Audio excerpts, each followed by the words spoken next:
시편 19편은 암송하는 구조도 끼어 있지요.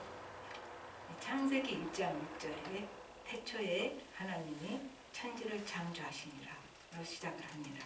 그런데 하나님께서 천지를 창조했었다는 것을 우리가 어떻게 압니까? 다 하나님께서 알려주셔서 압니다. 하나님은 자신이 창조하신 자연을 통해서 자신이 창조의심을 보이시고 또 말씀을 통해서 자신이 누구신가를 보여주십니다. 그래서 우리는 자연으로 보여주시는 것을 자연계시, 일반계시라고 하고 말씀으로 보여주신 것은 특별계시라고 합니다. 오늘 시편 19편은 자연계시와 특별계시가 다 시적으로 이제 표현되어 있습니다. 1절부터 6절까지는 하나님이 창조 세계를 통해서 자신을 나타내신다 그렇게 말씀을 하시죠. 그러니까 하나님이 창조하셨으니까 하나님 만드신 창조 세계는 제가 보기에는 하나님의 시예요. 그리고 하나님의 그림이고 그리고 하나님의 노래고 하나님의 춤입니다. 자신은 창조물이기 때문에 그래서 방고 별이 빛나는 밤에 이제 그런 거는 요새식으로 하면 시각 효과를 누리기 위해서 여기다 탁 그 그림을 올려줘야 되는데 나는 아날로그 세대가 돼서 저 그림은 못 올려드리고 우리 집에는 그 그림이 있습니다. 근데 이 별이 빛나는 밤의 그림은요 마치 하늘이 춤을 추는 것 같아요. 굉장히 들여다볼수록 하늘이 춤을 추는구나. 그러면 하늘이 춤을 추면 뭐예요? 깊이 생각하면 하나님이 춤을 추시는 것 같은 그런 느낌이 듭니다. 그래서 이 그림이 감동적이어서 Starry Starry Night이라는 그 노래도 있어요. 이 그림을 보고 부른 노래죠. 그래서 이제 이 하나님의 창조 세계에서 우리가 느낄 수 있는 것을 이제 화가는 그림으로 표현하고 또 시인은 시로 표현하고 또 음악가는 음으로 표현하겠죠. 어쨌든 이제 그렇게 우리가 여기서 볼 수 있는데 1절에서는 한번 가봅시다.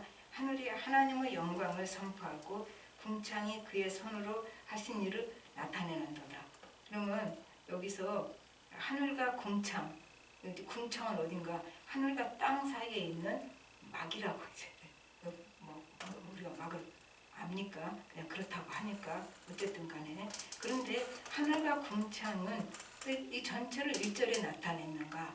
하늘과 궁창은 온 세계를 전체를 나타냅니다. 이거를 시에서는 대유법이라고 해요. 부분으로 전체를 나타내는 기법이죠. 그러니까 하늘과 궁창을 통해서 이제 전 세계를 온 세계 전체를 표현하고 있는 것이죠. 그리고 2절을 한번 볼까요? 날은 날에게 말하고 밤은 밤에게 지식을 전하니 언어도 없고 말씀도 없으며 들리는 소리도 없으나 그의 소리가 온 땅에 통하고 그의 말씀이 세상 끝까지 이르도다. 우리가 설명이 필요가 없죠. 이걸 읽으면 날이 날에게 말하고 밤이 밤에게 말하고 이걸 보면은 마치 하나님의 창조 리듬이 느껴져요. 이 창조 리듬을 우리가 이렇게 보고 있는 그런 느낌이 듭니다. 그리고 이제 지금도 하나님이 온 우주와 자연을 주관하고 계심을 무언으로 말씀하신다. 4절 보십시오. 그의 소리가 온 땅에 통하고 그의 말씀이 세상 끝까지 이르도다. 그런데 2절은 더 재미나요. 3절에요. 언어도 없고 말씀도 없으며 들리는 소리도 없으나 우리가 우리 눈으로 육안으로 그걸 느낄 수가 없다는 얘기죠. 그러나 그것을 느낄 수가 있는 것은 하나님이 창조주심을 우리가 믿을 때 그것을 느낄 수가 있는 거죠. 그래서 이제 우리는 무언으로 말씀하시지만은 온 세상과 자연의 운영 속에서 하나님의 소리와 말씀을 들을 수 있다는 것. 계절이 바뀌고 나무가 자라고 꽃이 피고 열매 맺는 속에서 하나님께서 우주와 자연을 주관하고 계심을 느낄 수가 있습니다. 그 다음에 이제 4절부터 6절까지는 해를 마지막으로, 근데 해도 참 재밌게 표현했어요. 해는 그의 신방에서 나오는 신랑과 같고 그의 길을 달리기 기뻐하는 장사 같아서 그렇게 나오죠. 하늘 이 끝에서 나와서 하늘 저 끝까지 운행하며 그의 열기에서 피할 자가 없도다. 그래서 마지막으로 해를 내놓는 것은 말씀 설명을 위해서는 해가 비유적으로 사용될 수 있기 때문에 그렇죠. 태양이 떠오르면 모든 그 어둠이 사라지고 실체가 드러납니다. 마찬가지로 이제 말씀을 비치면은 우리 심령의 실체가 드러나는 거지요. 7절에서는 이제 7절부터 10절까지는 말씀, 특별교시 말씀이 쭉 나옵니다. 7절에서는 하나님의 말씀은 영혼을 소성시키신다. 그렇죠. 그래서 하나님의 말씀의 빛이 우리에게 비춰주면은 우리 실체가 드러나서 이제 내가 말씀을 읽을 때 말씀이 나를 읽어줍니다. 내 모습을 정확히 진단해주고 내 병명을 가르쳐주고 내 상태를 보여주고 그 상태가 드러나면 난 참 훌륭한 사람이다 그래요? 내 실체가 드러나면 우리는 회개할 것밖에 없어요. 그래서 실체가 드러나니까 우리를 회개시켜주고 그러고 나니까 내 영혼이 새롭게 생명을 얻게 된다 그 말입니다. 그래서 하나님의 말씀은 우리 영혼을 소성시키신다. 이사야서 55장 10절부터 11절까지는 더 구체적으로 나옵니다. 비와 눈이 하늘로부터 내려서 그리로 되돌아가지 아니하고 땅을 적셔서 소출이 나게 하며 싹이 나게 하며 파종하는 자에게는 종자를 주며 먹는 자에게는 양식을 줌과 같이 이 말씀을 말씀하기 위해서 비를 얘기한 거죠. 내 입에서 나가는 말도 이와 같이 헛되이 내게로 되돌아오지 아니하고 나의 기뻐하신 뜻을 이루며 내가 보낸 일에 형통하느니라. 이제 말씀이 우리에게 들어올 때는 내 마음밭이 옥토이면은 싹이 나고 꽃이 피고 열매를 맺어서 하나님께 돌아가는 거죠. 그게 하나님께 영광을 돌리는 거죠. 말씀이 내 속에서 열매를 맺을 때 하나님께 돌아가서 영광을 돌리는 것이고, 이제 이 말을 다시 설명해 보면은 하나님의 말씀이 우리에게 접속이 되면 그러면 나를 향한 하나님의 뜻이 이루어지고 또 이제 하나님의 일이 형통하게 이루어진다 그 말씀이 됩니다. 그래서 이제 7절 마지막에 여호와의 증거는 확실하다. 왜 확실해요? 말씀은 빈틈없이 실행이 되기 때문에 확실한 거죠. 그래서 우리를 지혜롭게 한다 그렇게 쓰여 있어요. 그 다음에 8절은 여호와의 교훈은 정직하서 마음을 기쁘게 하고 여호와의 계명은 순결하여서 눈을 밝게 하고 또 이제 9절에서는 하나님의 이 여호와의 증거 교훈 다 뭐예요? 하나님의 말씀. 그냥 말씀으로 대입하면 다 그냥 쉬워져요. 그래서 하나님의 말씀은 영원하다 뜻이 되죠. 9절은 베드로전서 1장 24절 25절에는 모든 육체는 풀과 같고 그 모든 영광이 푸른 꽃과 같으니 풀은 마르고 꽃은 떨어지되 오직 주의 말씀은 세세토록 있도다. 이 시가 지금 3000년 전 시예요. 근데 오늘 우리가 이 시를 읽고 있을 때 바로 우리의 시가 되잖아요. 하나님의 말씀은 영원한 거죠. 하나님은 영원하시고 하나님이 영원하시니까 하나님이 주신 말씀도 영원하고 그래서 하나님을 찬양하는 찬송시도 영원합니다. 그 다음에 이제 10절을 보니까 하나님의 말씀은 송이꿀보다 달다. 저는 이걸 보면 우리가 사랑하는 사람을 만나면 사랑을 한 번도 안 해본 사람 그건 조금 곤란해요. 무슨 말을 하는지 몰라요. 그 사랑을 하면은 말씀이 그 사랑하는 사람이 그 말이 꿀송이 같잖아요. 나중에 지지고 볶고 싸우더라도 산에 못 사냐 하더라도 일단 사랑에 빠져 있는 사람은 그 사랑하는 사람은 말이 꿀송이 같다. 꿀 같죠. 그래서 우리가 하나님을 사랑하면 말씀은 하나님의 음성이니까 하나님을 사랑하는 이 음성이 꿀 같은 것처럼 하나님의 음성인 하나님의 말씀도 꿀같이 느껴진다. 그 말이죠. 그 다음에 11절에는 말씀을 지키면 상이 크다. 그리고 이제 12절에 갑자기 나갑니다. 자기 허물을 능히 깨달을 자 누구리요. 나를 숨은 허물에서 벗어나게 하소서. 또 주의 종에게 고의로 죄를 짓지 말게 하사 그 죄가 나를 주장하지 못하게 하소서. 그리하면 내가 정직하여 큰 죄가에서 벗어나겠나이다. 이렇게 나옵니다. 그래서 이제 말씀을 지키면 상이 크다 그래놓고 12절에 왜 이 말이 나와요? 하나님과 접속하는 것을 방해하는 것이 뭐예요? 죄다. 하나님과 접속이 안 돼요. 죄 때문에 죄가 방해물이 되어서. 그러니까 다윗의 간구가 여기서 나오죠. 숨은 죄에서 나를 건져 주옵소서. 그 숨은 죄, 자기가 몰랐던 죄에서 벗어나고 자기가 상처 주고도 몰랐던, 자기는 상처 주고 그것도 몰라요. 그 사람 위해서 기도하게 하신다. 여러분 우리가 보면요 다 상처 받았다 그래. 그럼 상처 준 사람은 어디 있어요? 그래서 오늘 이 시편 구절을 읽으면서 가만히 생각합니다. 내게 상처 준 사람은 나 다 용서했어요. 그러니까 상처 준 사람은 하나도 없는 것 같이 느껴지는데 가만히 보니까 내가 상처 준 사람은 엄청 많더라고요. 한 10배쯤 되는 것 같아요. 내가 상처를 한 사람에게 받았다면 나는 10사람에게 상처를 준 거예요. 그리고 알아요? 몰랐죠. 내가 상처를 준 거를 모르는 거예요. 우리 인간이 참 매정해. 그러니까 자기가 상처 주고도 상처 준지 몰라요. 우리가 젊은 날에 우리에게 다가왔던 이성들 있잖아요. 거절당하면 다 상처받는 거예요. 근데 거절하고 나가 싫으니까 거절했어. 그럼 끝이잖아요. 근데 그렇지 않아요. 그 사람은 상처받은 거예요. 그래서 우리가 참 이제 예를 들어서 그렇다는 얘기죠. 다른 건 더 말할 것도 없어요. 내가 손에 끼친 사람도 있었을 것이고 내가 말을 함부로 해서 상처받은 사람도 수없이 많았을 텐데 이제 생각나는 것만 해도 내가 상처받은 사람보다 상처 준 사람이 10배가 넘더라고요. 그러니까 우리는 상처받았다 말할 자격도 없어요. 왜냐하면 내가 그보다 훨씬 더 많이 상처를 주고 살잖아요.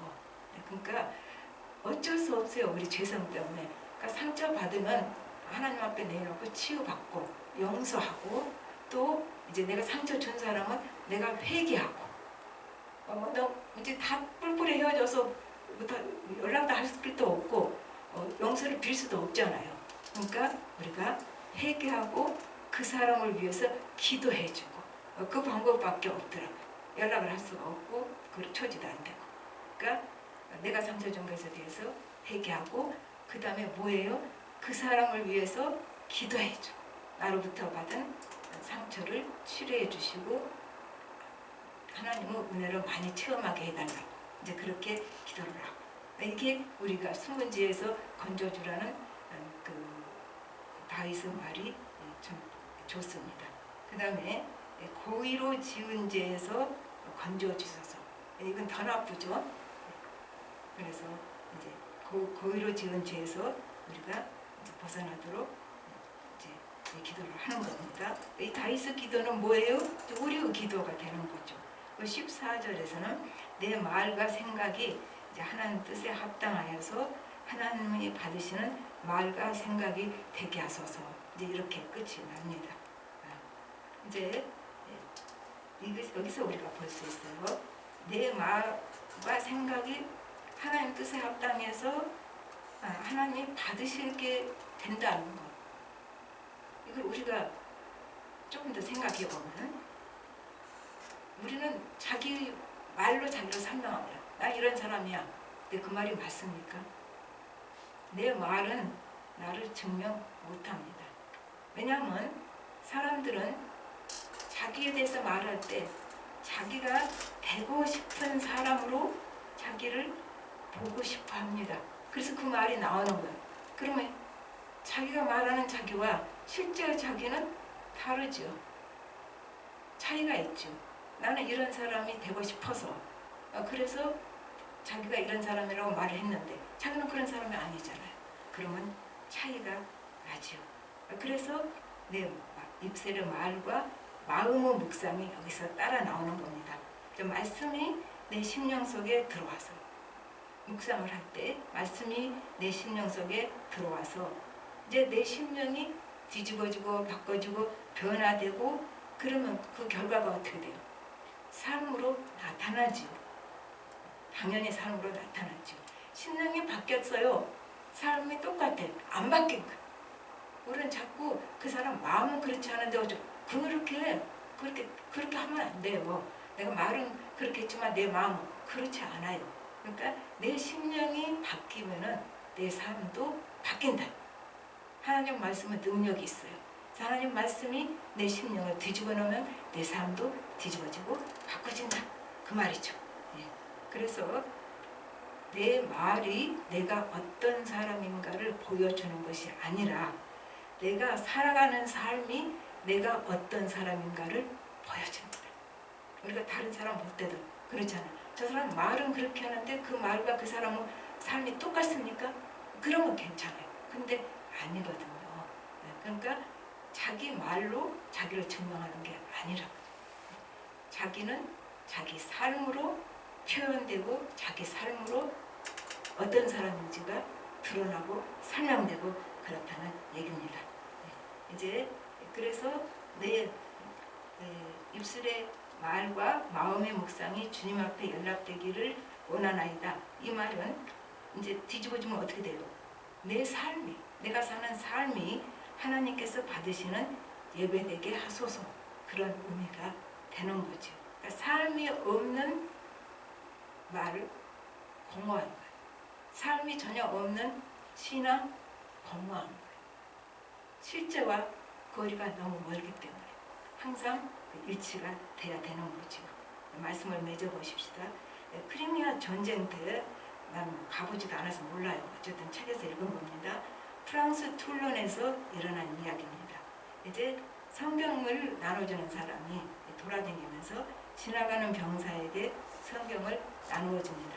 아무도 안 받아요. 귀찮은데 전쟁터에서 내가 이런 책자 받아서, 물론 작은 책자였는데 안 받는데 한 병사가 받아요. 뭐 은혜 받으려고 받은 게 아니라 책을 받으면서 이건 자그마해서 담배 말아먹기 참 좋겠다. 안 찢어도 되고 그냥 통째로 담배 말는 크기가 딱 맞아서 좋겠다. 그리고 받았어요. 그리고 이제 1년 좀 뒤에 그 병사가 부상을 입고 그 다음에 6개월을 앓다가 죽었습니다. 그런데 이제 그 작은 책이 성경책이죠. 성경책이 어머니에게 전달됩니다. 그리고 그 병사 어머니가 성경 발표에 쓴 글을 봅니다. 툴련에서 받은, 나는 이 책을 처음에는 무시했다. 그러나 읽고 믿었고 구원의 길을 발견했다. 이제 책을 전해준 그 병사가 어머니에게 말했습니다.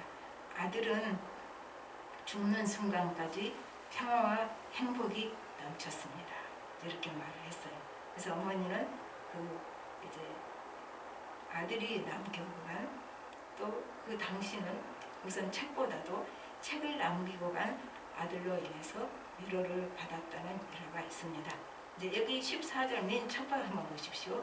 나의 반석이시요 나의 구속자이신 여호와요. 이 말이 먼저 나옵니다. 그러니까 복음은 이제 내 죄를 대신하는 예수 그리스도의 십자가의 죽음이 복음이죠. 너무 짧아요. 사실 이 십자가의 죽음은 이것만이 우리에게 구원의 길이다. 복음만이 구원의 길이다. 그 말입니다. 그리고 이제 복음을 믿어서 하나님과 깨어진 관계가 회복되면, 예수님이 하나님과 우리 사이에 브릿지가 된다. 그죠? 다리가 되어서 연결시켜 주었으니까 깨어진 관계를 회복시켜 주면은, 그러면 하나님과 관계가 회복된 우리는 이제 지금도 하나님이 해가 뜨고 달이 뜨고 하잖아요. 꽃이 피고. 그러니까 지금도 계속 속에 있는 하나님은 창조 속에 우리가 들어가 살고 있는 거예요. 우리가 하나님과 관계가 회복된 사람, 하나님과 창조 리듬 속에 살고 있는 거죠. 아까 리듬 나왔죠. 그 속에 내가 들어가 있어요. 그래서 리듬 속에 들어가 있으니까 하나님의 창조 리듬은 일부가 되어서, 나도 창조 리듬은 일부가 되어서 살고 있는 것이죠. 그러면 창조 그 믿음 속에 살고 있는 우리는 어떤 삶이 됩니까? 하나님의 생명이 흐르는 삶을 살고 있는 거예요. 그래서 하나님의 창조의 믿음 속에 살고 있는 우리는 우리를 통해서 하나님의 생명, 하나님의 사랑이 다른 사람에게 흘러가게 되는 것입니다. 이것이 하나님의 창조 리듬입니다. 우리 다 같이 기도하겠습니다. 하나님 아버지, 주님의 은혜를 감사를 드립니다. 우리는 너무 바쁘고 힘들고 정신없어서 현실에 코박고 살아서 잠깐 멈춰서서 자연 속에 있는 그 하나님의 오묘한 비밀을, 창조의 신비를 볼 겨를도 없고 느낄 겨를도 없이 그렇게 사막처럼 살아왔습니다.